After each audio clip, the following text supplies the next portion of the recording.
4 sano kadib waxaa magaalada Muqdisho si weyn loogu soo dhaweeyay madaxweynihii hore Soomaaliya Sheekh Shariif Sheekh Axmed garoonka diyaaradaha Cade magaalada Muqdisho markii uu ka soo degay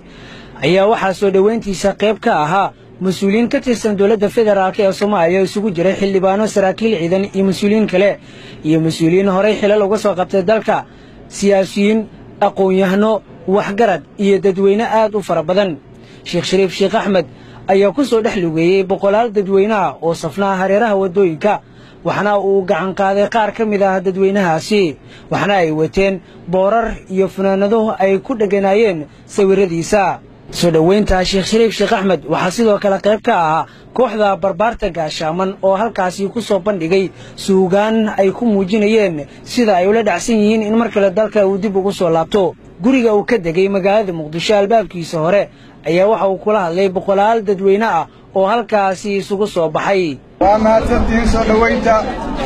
guddiga qabanqaabada ciidamada amniga bulshada qaybaheeda kala duwan ee u soo baxday soo dhaweynta aad iyo aad u mahadsantihiin farxad weyn intaa maanta inaa idinla joogo oo dib u soo laabto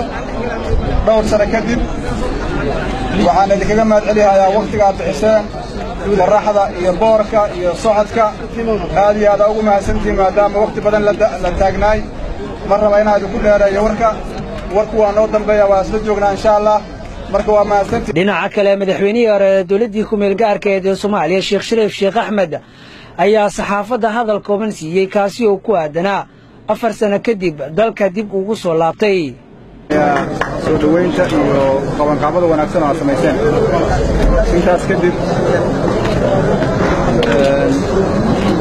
aad ugu faraxsanahay inaan soo laabto mar kale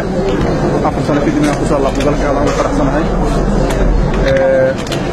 dadka ka qayb qaatay soo dhaweyntana aad iyo aad ugu mahadcelinahay oo dul qaatay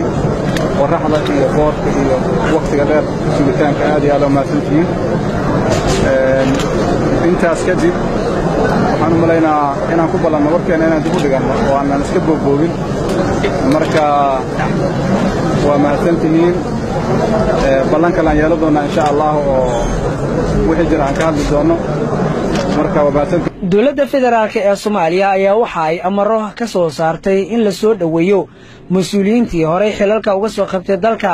ee doonaya inay u tartamaan xilka madaxweynaha Soomaaliya sanadka 2016 Maxamed Muuse Maxamed Bulsha TV Muqdisho.